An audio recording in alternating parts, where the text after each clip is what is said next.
Yes, guys, welcome back to another episode of the Rest View, the original Rest View here on SFeatleyTV. I've got my good friend and grassroots referee, Luke from the 1892 Reds podcast. How are you doing, my friend? Hi, Stephen. All good, mate. All good. Just a bit tired. Back to Monday and back to work. Couple of games at the weekend, but all good. How you doing, mate? Yeah, not too bad. Yeah, brother in this his preview for the Portuguese Grand Prix. So that was really good. That was yeah, things are going well on that front as well. So, but we're like I said before, guys, we are 35 subscribers. Well, last time I count, we were 35 subscribers away from a 1,000. Right? Hit that subscribe button. No, we're now 26 away. Hit that subscribe button. Hit that subscribe button. We are 26 subscribers away from 1,000. It is getting so close. You should 26. I think you're 16, mate. 984. 16. Oh, 16. I miscounted. Yeah. I tell you what, I used to be an A student in maths. You could tell my encyclopedia screwed my brain. Yeah, we're 16 away. Big up everyone who has subscribed today. But please, I have to do subscribe, right? Because we count it as donations here, because it all goes to supporting the money that we will get from monetization to go to Children's Liver Disease Foundation. But yeah, obviously, back to the football. We've got a number of games to go through. And we're going to start, obviously, Friday. Friday evening, Arsenal having their massive protest. Unfortunately, I couldn't go. Big up the official Wired 1B. Thank you for subscribing, right? And please, if you know anyone who hasn't subscribed, go and share that and go and get them to subscribe as well. Big ups to you, and big up to everyone who has subscribed away. Big up HG90 in the building and Retro. But yeah, we had Arsenal have their massive protests, which obviously, if I was at Shildon, I would have gone down myself, even though I'm 110 miles away and I can't drive. So, but I would have gone down there myself. But you have to be safe. We have to be safe here. So, big up, lads. More fuckery for the again. We're gonna get into it. But yeah, Arsenal's game. Couple of incidents, to be honest. There was the penalty claim, which was then ruled offside, which I made it very, very clear in my watch along. I just can't work out. You can say that's offside because it looks completely level. And then you've got the I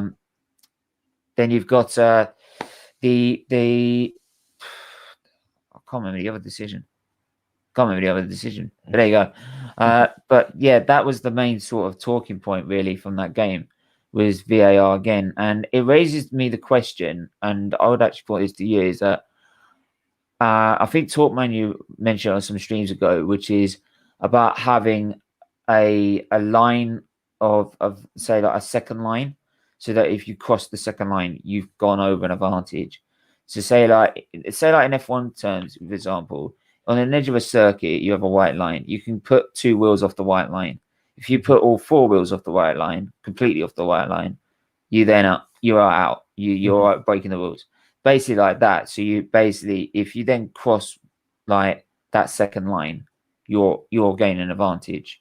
Because we've had 2 decisions now. One where it was the back of the heel, and one where it was again looks so level you couldn't see it with the naked eye. That it was both given offside, and I'm sitting there thinking, how can you possibly give an advantage? I know it says in the rules that that's offside according to VAR, but how can you possibly say he's gaining an advantage by the back of his heel, right? Or maybe his arms are thicker than mine, right? To being offside. I mean, what's your take on it? You nailed it on the head there, mate. The term level is gone. It's no longer a term in football. Like I've seen it with Liverpool last season, this season as well, like armpits and, like as you said, heels, facial hair. Facial hair could literally, yeah. I shaved mine off last week. Your glasses, yeah.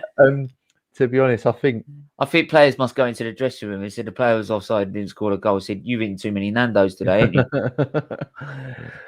Like, I mean, I heard that on, I think it was like Monday Night Football last week. They're talking about, that the player's shirt is stuck out too much. Like, is it really come to that? Like, I know it's a part of the the body where the player can score, but like they just can't. There's a massive. The Premier League needs to do something really massive in the summer to get it sorted out for next season, because offside is probably, I say in my opinion, probably the most important talking point for next season. I mean, the one, for the penalty decision for me with the Arsenal-Everton game. I mean, I've seen it, as a Liverpool fan, I've seen it with other teams. They've had their bad luck, and in my opinion, how can you give that offside? It's just disgraceful. And it's just a matter of fact of when it goes to VAR, you just know what's happening. You know that they're going to find that little tiniest bit, and then obviously they're going to give the decision. Something needs to be. I mean, as Talking you said, there's that system maybe where a second line could be put in. I mean, there's a lot of talks about, like camera angles, like when you're watching the game on the TV, like, and then certain camera angles obviously fit the line perfectly, but some don't within certain grounds. So it should be like where it should be just there. Yeah, and it's a difficult one. But I mean, my thoughts on the Arsenal one, but the penalty decision, disgraceful. That should be onside level, as we used to say. But yeah, I mean, I don't think, to be honest, I said it was never a penalty, to be honest, because he hardly touched him anyway.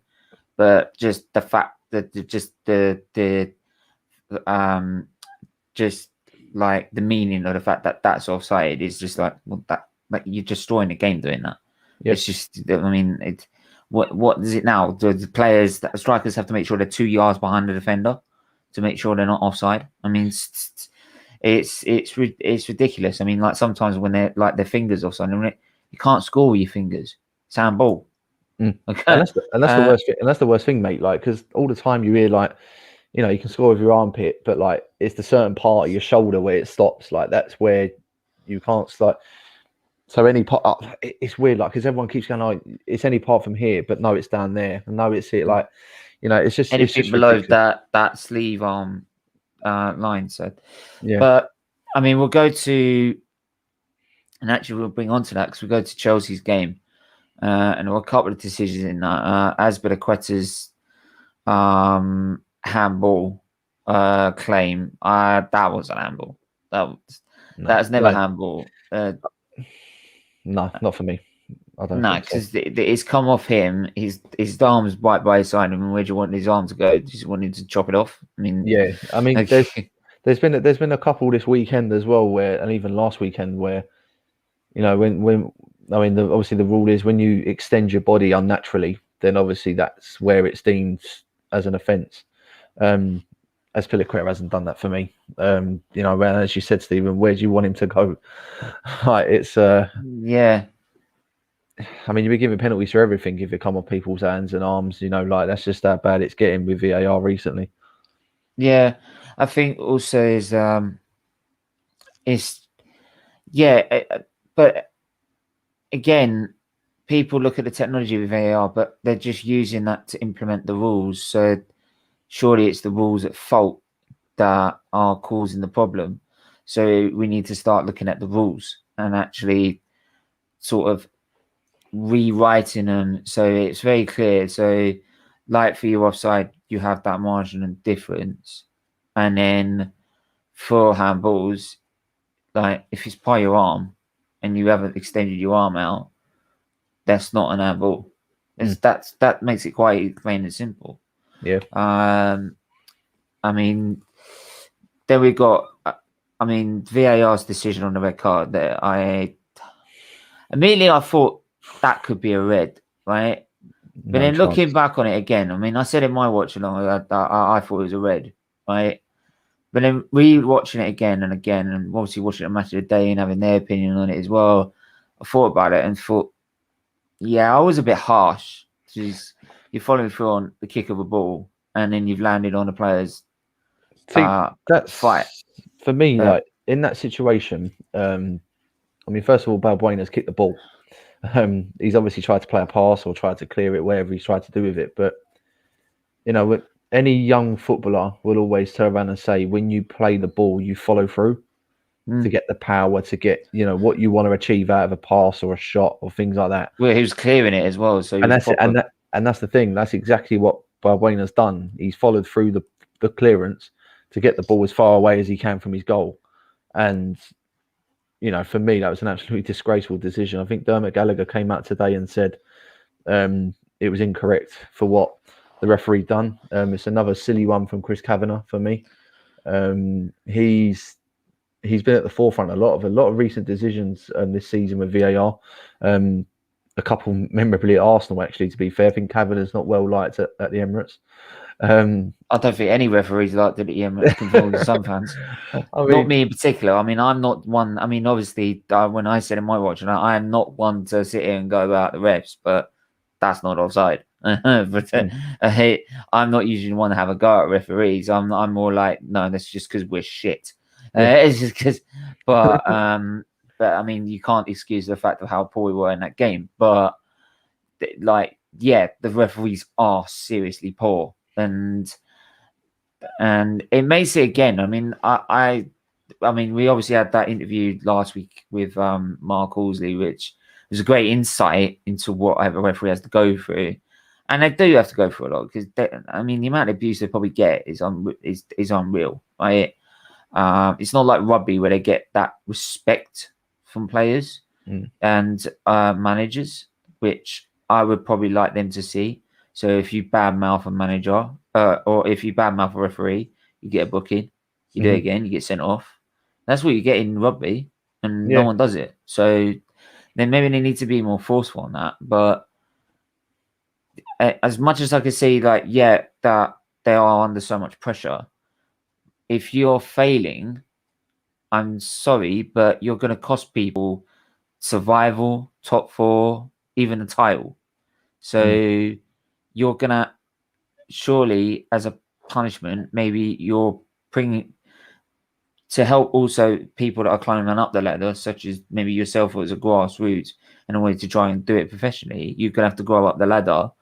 And yeah, you would have to let's look at the championship referees who said, okay, who's doing better? He's doing better. Promote him. Right, you've messed up too many times. Get out in the championship. Learn your trade. Then think about coming back up again. So like a promotion relegation system. But will that work? We don't know unless something's done. But I don't think there will, to be honest. Either, because I don't know whether it's the money or side of it, or just I don't know. I don't see what the problem is about trying that system. No, I fully agree with you, mate. Like, I think there's a lot of Premier League referees, especially, that get away with it because they're in this sort of clan. You know, they're all together. They're all, you know, in each other's pockets. You know, and if they make a mistake, then of course, like, you know, they've got to reflect on it and the mistake that they've made into the next game. But I think, as Mark said to us last week, it's like, you know, for me as a referee, like, and Mark obviously pointed out as well, it's like you've got that next decision to make it right. Like, you know, you can make a really, really bad decision in a game, and then, you know, you're just waiting for the next moment to happen, and then you can sort of change the scale of a game. You know, like I see it yesterday in the Man City Spurs game. Like, I think there was one with Laporte. He should have been given a yellow card for the first tackle, and it wasn't given. And I think the reason why he didn't give it cut final, maybe wanted to be a bit more lenient. But I think the commentators touched it on. You know, the referee's got to sort of stand his point. It doesn't matter if it's a cup final or a pre-season friendly. If it's a reckless challenge or if it's a careless challenge, like, you've got to stand by the law. And obviously the next one that Laporte did, he got a booking for it. But this, as you said, mate, I think there's a lot of Premier League referees that are getting a lot of protection. A lot of there is a lot of upcoming Football League referees that are coming through, and hopefully they will get a chance at the top level in the next few years. Yeah, definitely. By the way, everyone, do, like I said, hit the like button, hit the share button, hit that subscribe button. Charlie's now pointed out we're only 15 away now, so yeah, please do hit that like button, hit the share button, and subscribe button. But also, you will find in the description below the links to the 1892 Reds podcast. So go and give them a subscribe as well. They're doing great Liverpool content. So go and hit the subscribe button, because it's not been a great season for Liverpool, to be honest. I just had to put that one in there. I know we've been shit, but I was just gonna say, mate. I got a cheek, but look, I'll take it when it comes. But yeah, moving on to Liverpool. Actually, I mean, your game against Newcastle, 1-1 in the end. Probably really annoyed at the fact that you conceded so late in the game. But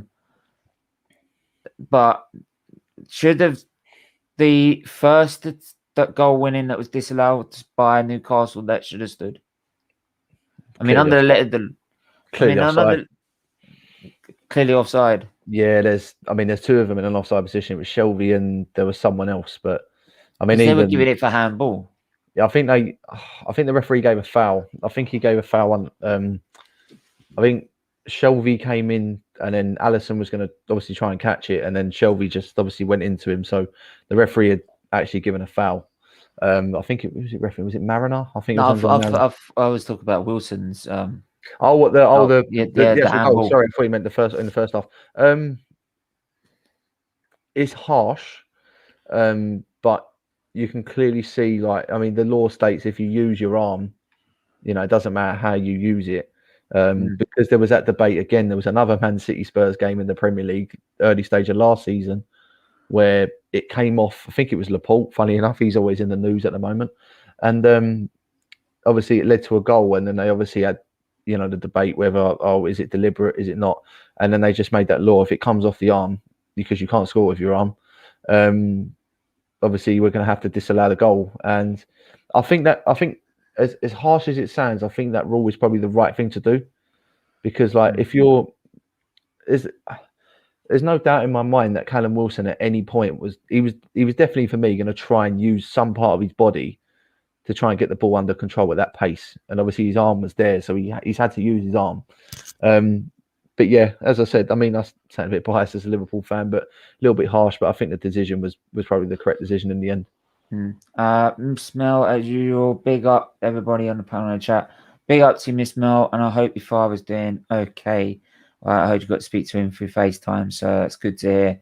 And Mel, I'll give you a call this evening as well to make sure how he's doing and that. But have you seen the rumours of the Arsenal takeover? Yes, I have seen them. Spotify is going up to £3 a month on your premium. Oh yeah, I ain't got a premium, so there you are. So you're going to be hearing. You're going to be like at Arsenal games. I mean, you got Ty from Arsenal Fan TV. Oh fucking hell, no!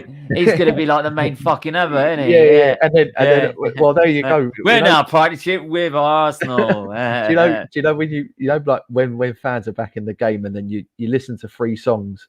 And then the 30-second advert will come on before you can listen to another 3 songs in the game.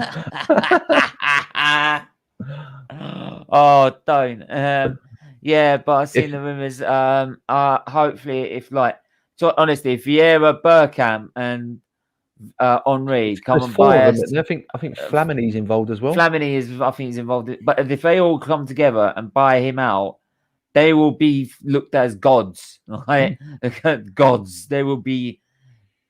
No matter what has happened, they will be forever entwined as the gods of Arsenal, the saviors, the messiahs of Arsenal Football Club.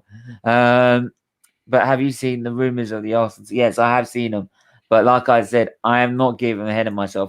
That's why I haven't really done sort of like a major, just sort of one stream about it until I get to know the full details. And plus, is there anything else that could be going on with that? Then we can look at it properly. I might do it in the Hot Off the Press show because we're talking about the owners and if they should sell up. So if you do want to join that at 6 p.m. on Wednesday, if you're free, by all means. So we had that, and then obviously you had that Shelby one, which was offside. I mean, that was one. Was it a penalty claim? Was it? No, there was.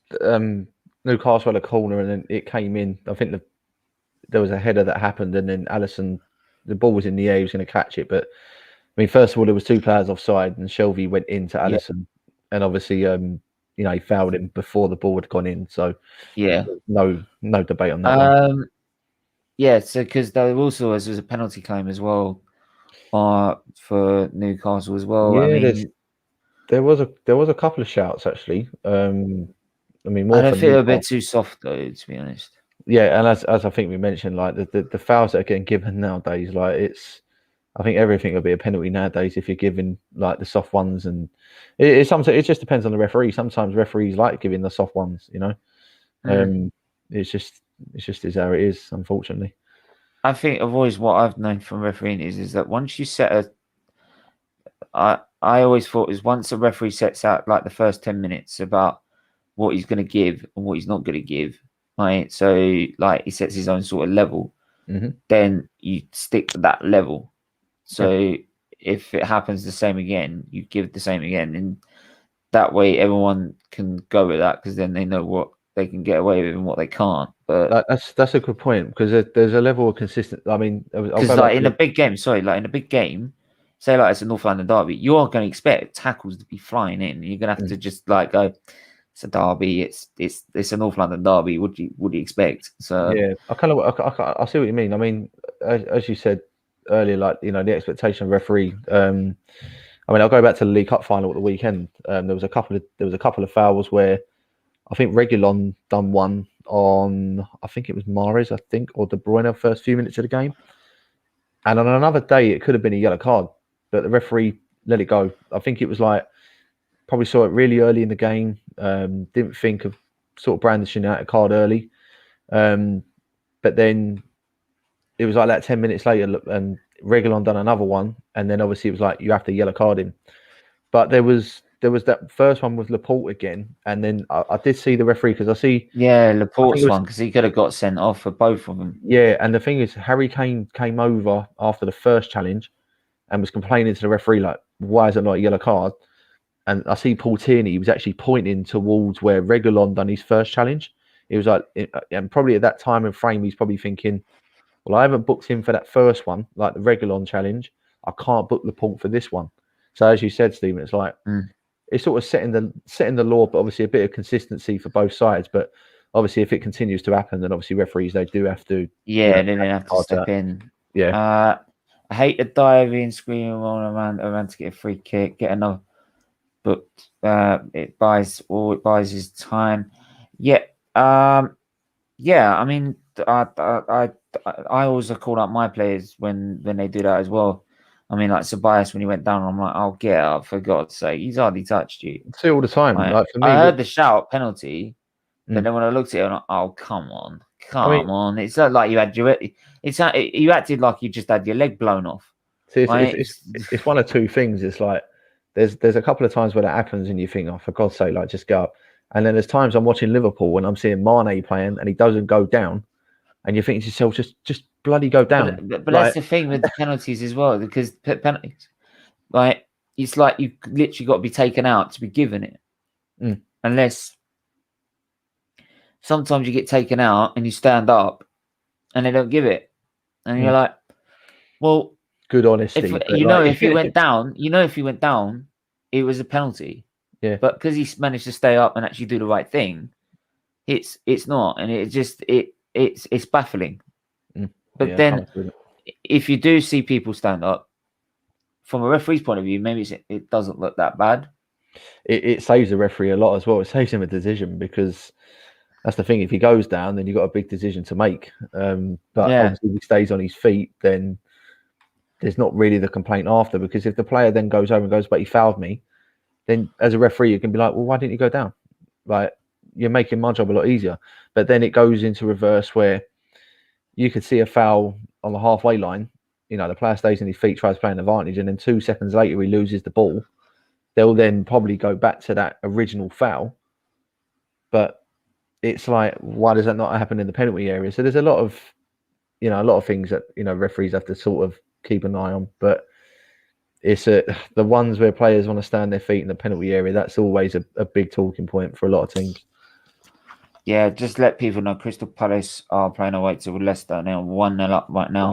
I'm actually happy with that. Yeah, Aston Villa and West Brom drew 2-2.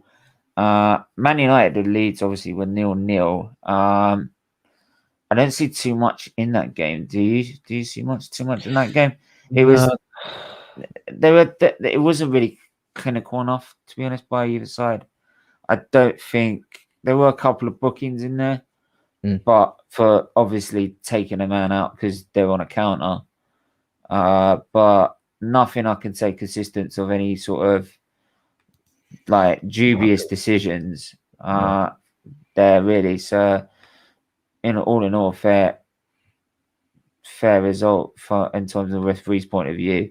But it's like I said with these referees is that they get so easily swayed when you do see people go on the floor, and it's so sometimes difficult to tell. Then what's worse is when people dive on the floor. When they actually do get taken out, they're not going to get a penalty because they're going to think, "Oh, well, you're just doing it. You're doing it again." So, like, you're doing it for simulation. And when he's actually been taken out, so it's like it's like the boy who cried wolf. So, you've done it once and it's not actually a foul. So you're going to do it again and they're not going to believe you. Right. And it's like with Zaha, right? The reason he gets now taken out probably a lot is because like he's been known to go on the floor very easily.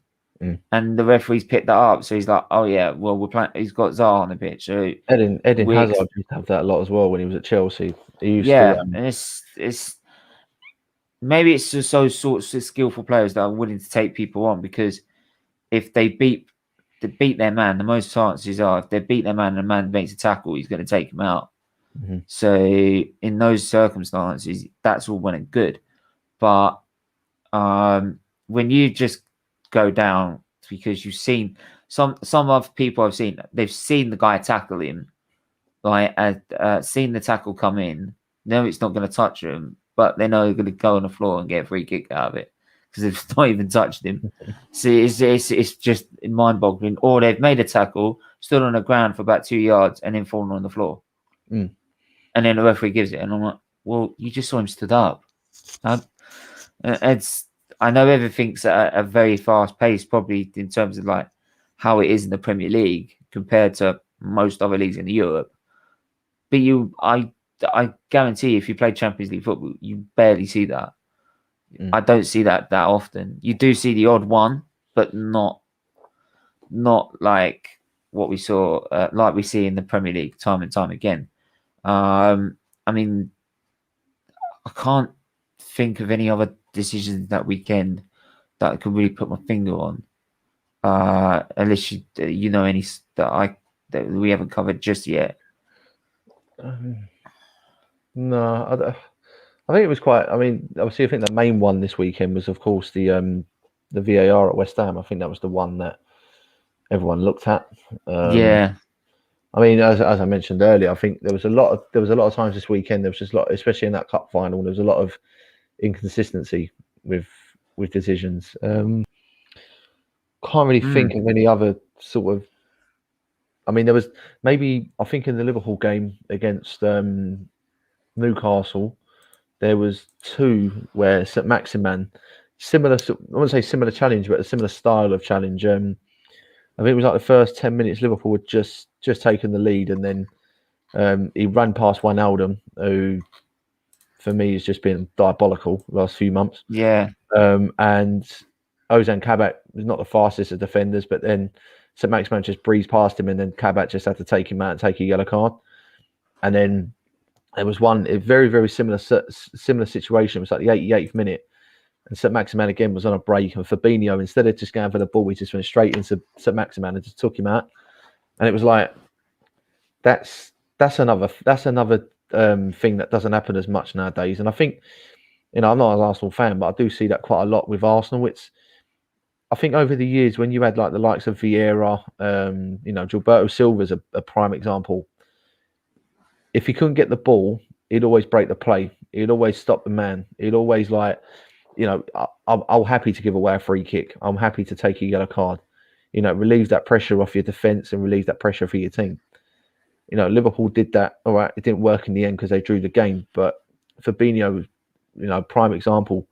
You weren't going to catch him in a foot race. Just take the man out, take one for the team. I don't really see that a lot more nowadays, and I think that's where the game's gone a little bit more softer. Some people think it's cheating, but for me, it's good tactics. Like, you know that players like St Maximan's going to cause you a problem, like in behind with his pace. And, you know, Fabinho was clever to just draw a foul and obviously take a yellow card. And yeah, there are some teams in the Premier League that don't do that no more, and it's, you know, it does really benefit a team, for me, in my opinion, if you've got someone there that will do that at certain points in the game. Oh, do you know what? I see that with Arsenal a lot. A prime example, yeah, we beat Leicester 3-1, but we lost the lead about in the first 10 minutes. Like, Xhaka made a mistake, Tielemans took the ball, and Xhaka's running alongside him. Draw a foul. Yeah. It doesn't tackle him at any point. The defender can't go to him because he's got two markers to mark. So he can't go near him. So he should be expecting Xhaka to come across and just go, take him out. Doesn't care. And people we're making excuses like, well, you can't really do it. It's the first 10 minutes of the game. I don't thoroughly care. He made the mistake. He's got his punishment. Take him out. Right? Don't just sit there and watch him. But that's the thing with Arsenal. You don't see that with Arsenal, right? Anymore. I mean, Vieira wouldn't think twice. He would have just said, "Yeah, my mistake. I'll get booking." Bang. I think, like, yeah, I agree with you. But I do think as well, like, I think in the last sort of 15, 20 years, I think the game's obviously definitely got, even though it's still intense and quick as it is, obviously, of course, it's got a bit softer. You know, Vieira would have done that, you know, back in his prime when Arsenal were, you know, the unbeatables, for example. I think the referee, first of all, would have probably had a chat with him and said, right, don't do that again. I think now it's a customary yellow card. Like, if you do it, I don't care if it's your first or your fifth foul, you're going to get a yellow card. And rightly so for me, because, like, you're breaking up a promising attack. But, you know, I think in Vieira's era with, like, Roy Keane, you know, an up-and-coming Gerrard, for example, you could probably do that foul and get away with it. Referee go, right. Yes, you can get rid of more physical fouls. It's been, and as like we said before, it's getting more and more to the point now. You just have to touch a player like that and he'll fall on the floor. And it's a shame because, like, players want to play in this league because it's the most physical, demanding, right? Like, physical in general, and mentally exhausting at times, but is the best and fastest sort of football you can get. And we're starting to lose that now to sort of the sort of Champions League standard, where if you touch someone in the Champions League and they fall on the floor, it's a free kick. So it's, for me, it's losing what I would know as English football, which is the very physical, demanding, but most rewarding league of all, which is why so many players have wanted to come here and play their football. But I feel if we're going to keep doing the way we're going, we're going to lose that. Yeah. So it'd be interesting to see what the FA do. But will the FA do anything to improve it? Well, they haven't done. All they've done is made it worse, to be honest, since. But just a couple of comments. Or what did Tim shout out? Chris would get into. He done well for me fantasy team. I didn't realise he was in my fantasy team. Yeah, he scored a hat trick, but come on, but really, he bagged me 20 points. Bagged me 20 points this week in my fantasy. Good. I'm trying the F1 fantasy first before I try that. I'll try that next season. Right, but would you put Arsenal players in at the start and gave up? No, I just wouldn't bother putting them in. I could probably do Martinelli or Saka, but I know Martinelli won't start, so there's no point. Yeah. Tim, that is a good shot. When he's underrated, big target man, bit like when he had Giroud. I think it would be cheap. Yeah, just because he's cheap does not mean make him a good option. Big up everybody. Make sure to leave a like on the stream if you haven't already. Big up Miss Mill for saying that. Do hit the subscribe button and do hit the subscribe button for the 1892 Web podcast. Big up Stephen and the Blessed Ref vlogger Luke. Yes, definitely. Are you happy about the signing of the Balogun new deal? Yeah, I'm very happy. This is a very good talent. There was a lot of talks about Liverpool again after Balogun. Yeah, we thought we were going to lose into Liverpool. I Yeah, actually thought we were going to lose into Liverpool, so it's good that he stayed. But Arteta needs to start using him if he's going to stay. That is, I do think he's going to get knocked out by Villarreal, but then we'll see if he stays or not. that'd be if Unai Emery knocks you out of the Europa League and then goes he's to got win to it. go. I'm sorry, he's got to go by that point. Yeah, I'm as a neutral. I mean, obviously, I don't want no managers to lose and obviously lose their jobs, but it's a strange one with Arteta because, I mean, I see it as an aspect where, like, obviously he's sat on the bench with Pep for 3 years. You know, he must have learnt something there. I know management and assistant manager is a bit different, but I do think that he surely learnt a lot from what Pep's done. Going to Arsenal is a big job. Like with the team that they've got, you know, the decline with the ownership and the players are not up to scratch for what they used to be years and years ago. I don't see Arsenal no more as that. You know, I don't see them as a top 4, top 6 established club. Like I used to years ago. Like I used to worry about playing Arsenal. I think this season. I think the 04 season we beat you home and away. Yeah, like I mean, like that Arsenal team. And it used to be quite frequent as well. I know football's changed over years, but that Arsenal and Man United team, they're the only two teams I really thought, yeah, we've got a problem here today. But I look at Arsenal now, and even when we played you at the Emirates a few months ago, it's like we're going to win this game. I know we're going to win this game. I don't care how bad we're playing. Like it's just not Arsenal no more. And yeah, I'm fully with you. I'd love to see him do well, and obviously, you know, he's an up and coming. Of course, you want to see any manager do well, but if he doesn't win the Europa League, for me, he has to go. It should have been gone ages ago. I'm sorry, this club is not built to train managers. That's what you do in League One or League Two. You don't do it in the Premier League. And at one of the biggest clubs the third biggest club in the country. Yeah. And I'm not, and I don't care if he gets, if he loses the Europa League semi-final, no one is going to be able to sit there and say to me, right, he should stay. You've got no justifiable reason. Ow. I'm sorry, right? Steve, are you? What's out?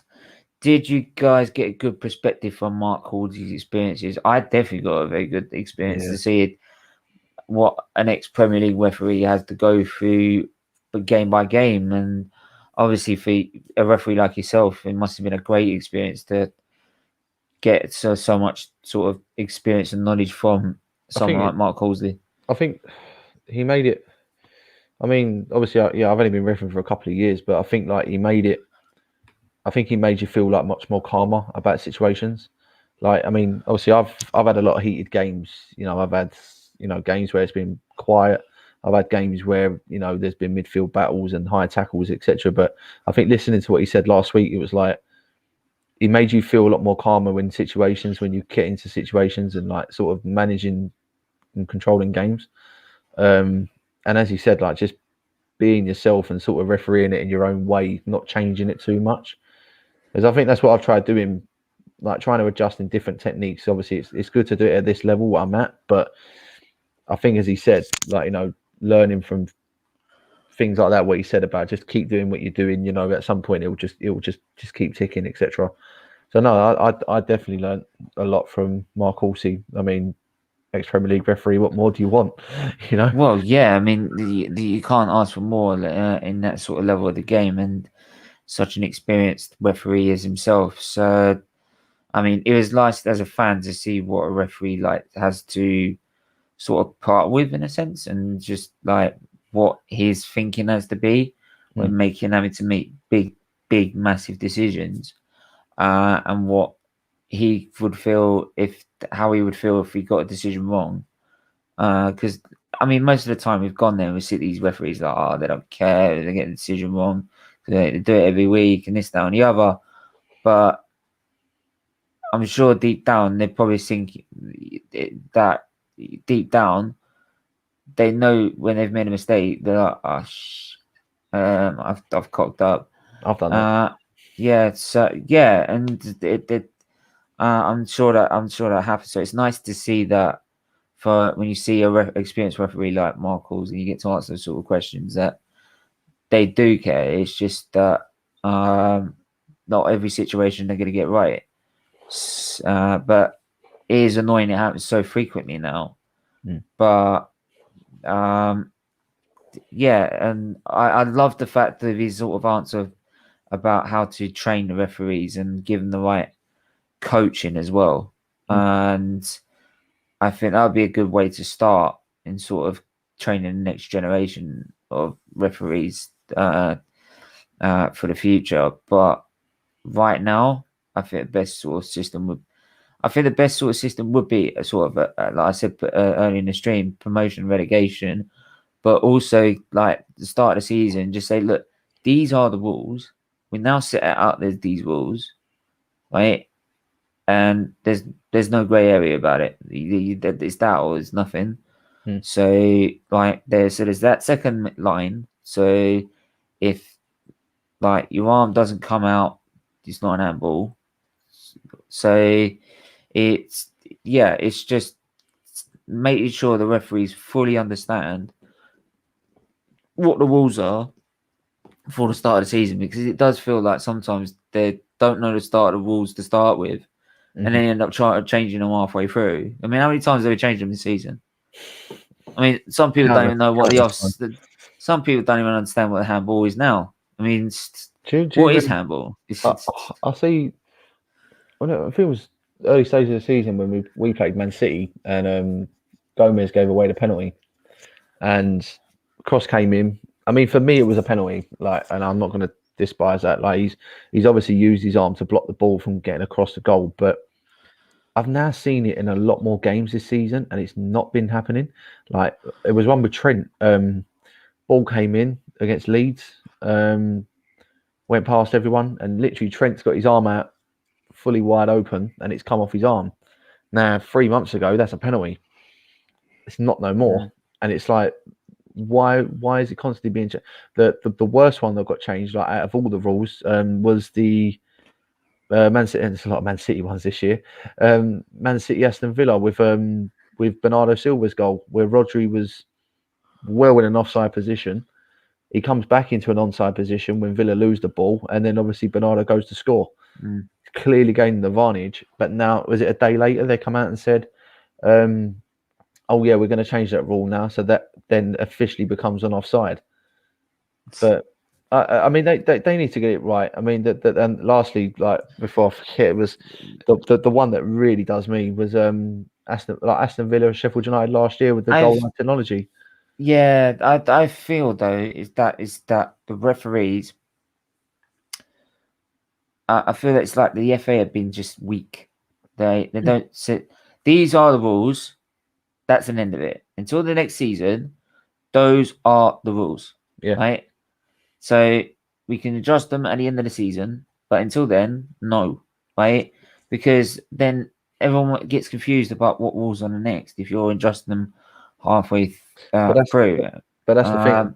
That's what I was thinking. It's like the one a few seasons ago, or last season with Villa and Sheffield United. The ball's gone over the line, it's not been given. That's what VAR is there for, right? To correct an obvious error. And they didn't do it. And because they didn't do it, Aston Villa stayed up from it. So as we said earlier, like, you know, you said about I mean, I was talking to my brother about the Formula One, these new sprint race qualifying stuff. I mean, someone can win a championship by 6 points or 3 points. And this is what it could, like, this is all what it could come down to. And Aston Villa stayed up from the Premier League last season. The thing is, though, is that's already been agreed with everyone unlike the FA coming out and saying these are all the rules, with the FIA, they discuss this and have meetings with the teams and team principals and everything. So everyone gets included in these discussions and gets to have their vote on it. So if it's approved, it's been approved by the teams. So the teams agree to it. So there's no like complaint in the end of it. Yeah, there's no complaint in the end of it because that's what they've agreed on. Mhm. But and I mean that at some point you're gonna have to try it in some. You're gonna have to try it in some sort of season.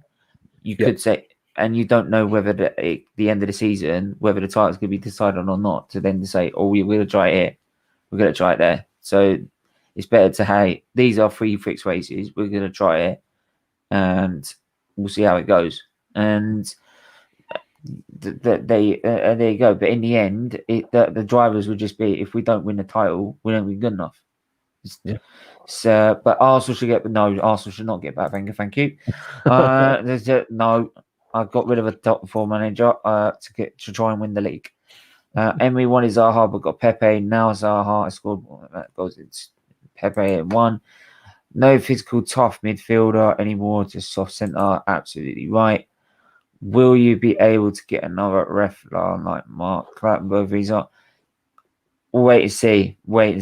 But hey, it was a pleasure to have Mark Golsey on. Maybe we can have him on again in the future. Stop giving a pen for handball in the box and award a free kick instead. Oh, that's a good call. Is that a good call? I mean, that will cause so much controversy. Yeah. So to put that in perspective, so I can basically save one on the line with me and be a goalkeeper, even though you're denying a goal scoring opportunity, which is a red card, but then goes down as a free kick, not a penalty. Yeah, how do you take the free kick? How do you contest that? Maybe is it? Yeah, I mean, could you imagine what's an accidental handball? What's a purpose handball? I see the point, but for me, no. I think it's got to be straight. Yeah, because there's always another chance of blocking it and getting out of the way. And even then, if you blocked it on the line, how the hell are you going to take the free kick? Like, where do you take the point of the free kick? Because the players have got to be 10 yards away from the ball. To be in the stands. That would be funny to see, but no. Try it in a friendly, see how funny it is. Zaha has scored 6 in the last 7 games against Leicester. Good stuff. Wow, plus 1 assist, so it's half time there. But do you know what? Quickly, that if anyone wants to just have one question before we wrap it up, because we've got about 10 minutes. 10 minutes. Yeah, cool. So if anyone does want to come on, they can do. Here's the link. Woof. But yeah, I think it's just. I think once this season over, I think the FA need to have a major review about the rules this season and sit down and have a real think about what needs to be improved, because at the minute it's not benefiting anyone having all these rule changes halfway through a season. And yeah, and just some common sense in the rules as well. Yeah, just have a bit of common sense about you. I think maybe with the VAR stuff, I think maybe having someone there that's played at a good level, that understands about, maybe someone that so when he's like, when his hands offside, he's like, oh come on, that's not an advantage. Yeah, come on, like it. Yeah, and I think, I as you said, mate, I think it's that common sense approach comes into it. Like, I think obviously if it's your team, you'd obviously be a bit upset about it, but like you'd be like, oh, fair enough. Like, it swings and roundabouts. Yeah, we got Talk Manu, mate. How are you? Yes. Hello, Luke. How you doing, my friend? How are you doing? It's funny you said that, because I said that must have been about 6 weeks ago now, about having ex-pros actually in there, on the VAR, just from the perspective of. It's like racing drivers on the FIA stewards for when the penalty decisions. You have to understand, do you remember the David Luiz red card when he was, he had every right to run after that ball and try and make a play for it, but the guy got in front of him first then David Luiz, and you see the motion of him he's sort of leaning back with his arms back to try and slow himself down, but the forward leg catches him and it goes over and he gets a red card. It's like if an ex-player viewed that and had to make that decision, if it was me, you're going to say, yeah, look, okay, if it's in the box, yeah, it's a penalty, but it's not a red card. He's not done anything intentional. He's got every right to go for that, and try and make a play for the ball. And then going from that to the 2 red cards we've seen recently in terms of the Leeds United one against City, and then what was the other one? The most recent one, was it? Who was it? Oh, well, the West Ham red card there. Yeah, yes. West Ham red card. Yeah. So, I mean, look, it's like for me, I don't know what you think, Luke, but if you go for the ball, but the ball goes past your foot and you just go through thin air and clatter into their leg, like that did, then it's like, whoa, okay, yeah, that's dangerous play. But if you actually caught the ball and the momentum, is because you know as well as I, you can't stop that momentum. Like it's not a Formula One car brakes on your leg. Do you know what I mean? Yeah. I think it's a yellow card with a warning of, look, you do anything else from this point now, late challenge, whether it be little clip, whatever, then that's it. There's no more sponsors. I think Stephen touched it on earlier, mate. I think it was like we said about how the game's gone a bit softer in times, like with challenges, etc. I do think that for me, obviously, as I said earlier, the West Ham one, how was that given a red card? I don't know, but the ones that really frustrate me a lot as well is like when you watch it from certain angles where a player then gets the ball but then follows through and then obviously catches a defender in a certain way. I mean, I've always been under the assumption now it's the force of the tackle. Like, so if they've gone in recklessly, it's a yellow. If they've gone in with that excessive force, I mean, I had one of my observations for my promotion scheme this year, and my assessor, I made a really, really bad decision, and I knew I did during the game. Basically, the player had won the ball, but he obviously then fouled the player after by following through. He didn't catch the player, but it was that sort of that nature of the tackle which should have been a foul. And I said to the assessor, like as the game was going on, I turned around and said, "But he won the ball." And as I said that, I thought to myself, I shouldn't have done that. I shouldn't have said that. Basically, my assessor then turned around and said to me, "No, it's a fair say it's a fair tackle," because a lot of people really get confused about, like years ago, like as me and Stephen said earlier, like the likes of Vieira. Yeah, but Vieira won the ball. Like Gerrard won the ball. Now it has to be deemed as like it's a fair tackle. It's a fair tackle. Sometimes now it doesn't matter if you win the ball or not. Like it's that it's that excessive force of a tackle that makes it. Because they've seen so many bad injuries because of it. That's probably why they've gone like. I think you've only just got to go back to. I mean, the Eduardo one against Birmingham. That was horrible. Martin Taylor, Ramsey. Yeah, I mean, if you think the Martin Taylor one, like he clips the ball, but the force of the tackle is we're not. You know what I mean? We know what happened after that, and that's we didn't win a title. Yeah, well, I mean, your captain crying on the pitch don't help for the rest of the season. Oh, God, don't even start me. But to be honest, I think everyone's fault but me. But I think it should have stayed at Chelsea, mate. Twat. I think over them. I think over them sorts of tackles. I think over the years, it's then. I mean, the Ramsey one, was it Shawcross? Yeah, Stokes. That's why I hate Stoke, because Stoke's always been a rugby. The way they treated Ramsey afterwards. I mean, it's your player that injured him, mate?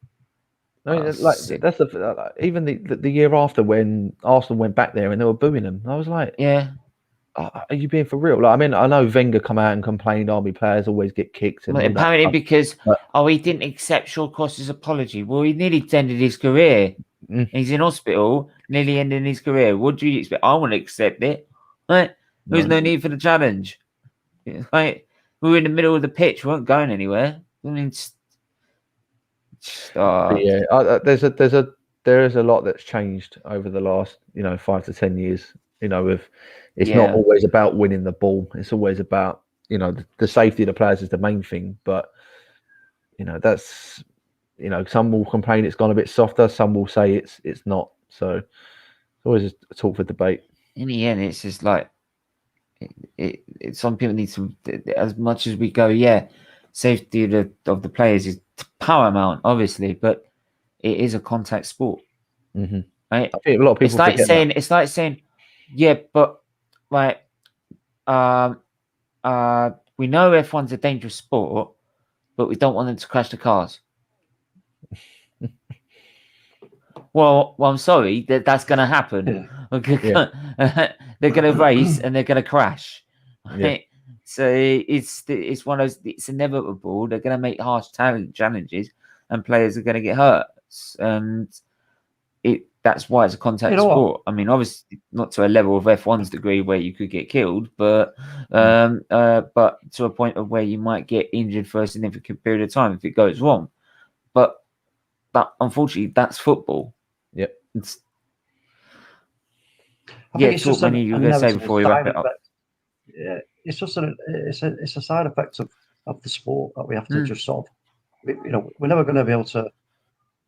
We'll start with F1. You're never going to be able to kill safe. It's completely safe, are you? No. And at the end of the day, what would football be without contentious decisions? I like quickly before we go that what you was making the point about the two lines idea in terms of the offside, the marginal advantage. That for me is nailed on. Why can't they do that? Because you have to give the attackers, because usually I would say there's always more attackers. More defenders than there are attackers. So you give the attackers the benefit of the doubt. So if you give them that margin of advantage, where it's like, come on, are you telling me if you really want to get down nitty gritty with it and do it scientifically, right, and get NASA involved and go, okay, is this guy being a toenail offside got any kind of advantage over this guy here, right? They would come back to you and say, no, it's not. No. So you know what? I think for the beauty of the game, for the beauty of the game and the integrity of the game, this is what the game of football is: putting that ball in the net. You see it a lot as well. Like, out to the strikers. I think, as you said, mate. I think the one thing I pick up on that is, I fully agree with you. There is no benefit of doubt for the striker. There's no term called level no more, and I think you see it a lot with defensive teams. A lot, 9 times out of 10. I see one again. I'm going to say I'm biased, but how it was given a foul, I don't know.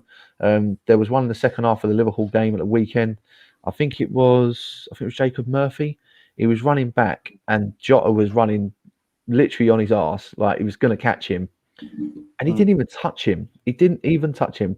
Murphy looked over his shoulder, see where Jota was, just slightly moved his body, and fell to the floor. Now, 99% of the time, the referee is going to give a free kick.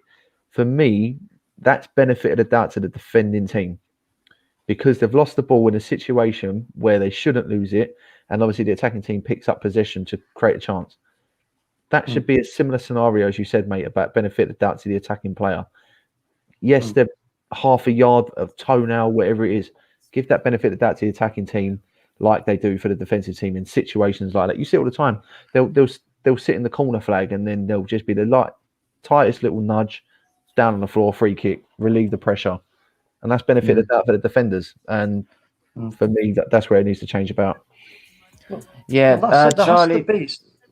Sorry, there has to be. Slow that down, please. There has to be some margin in this, because this is the essence of the game: is scoring goals.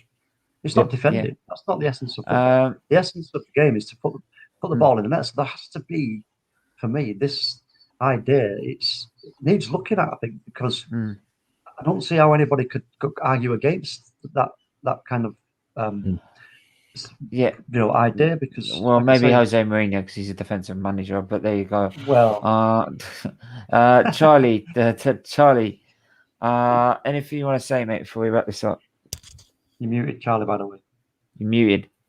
I agree with Topman. Shut up, honestly. I agree with Top Manu. There needs to be a benefit of Charlie, doubt. let's not play that rap now, shall we? No, now's not the time, mate. Not the time. Not the time. Go on, Charlie. Yeah, go on. Yeah, I agree with Top Manu. There should be a certain amount, which is a benefit of doubt for the offsides. I've got one question, Charlie. I've got one question for you just before we end off. Laporte, should he still be on the pitch? Yes or no? Ouch. I mean, don't get me wrong. Don't get me Be wrong. honest. One thing, just before you answer that, one thing I will say is, before that one, Reguilon should have been off as well in a similar scenario. He got away with his first one, and obviously not the second. So, but that Laporte one for me. What do you think? I think there were 2 yellow cards, but I don't think he would have done the second one if he got booked the first time. Good point. Yeah. Okay, well put. And in that case, then that we will leave that it. was well recovered, wasn't it? Yeah, well recovered that one. Yeah, it's a good test, but well recovered. But we are going to end it there, people. Got Steph Hughes, Sky Sports coverage. Right, Matt. Seriously, rather have your fun now with Ariana Grande, Stephen, mate. What? No. I don't know what you're talking about. I ain't gonna talk. What are you talking about? What are you on about? Look, there's nothing there. What are you on about? And we're gonna leave it there. Hey, I ain't said nothing. I ain't doing nothing. If I speak, that's an old joke. If I speak, I will be in big trouble. Don't speak, you. Right, and yeah, we'll leave it there, right? Big up to everyone in the chat. Big up to everyone on the panel. Thanks to Charlie, Talk, and Luke. As always, thanks again. Yes. Hope to see be back next week with another rest for you. Tomorrow we've got European Journey. We've got the we've got F1 Legends, actually, not the preview because that's been swapped. But we've got Liver Awareness Show, and then we've got I think it's Chelsea. Yeah, Chelsea. against Real Madrid. So that's going to be 2 games. Until then, everyone stay safe. Stay well. Charlie, give us a wave. There you go. All right, stay safe, stay well, and we'll see you guys soon. Take care. Ciao.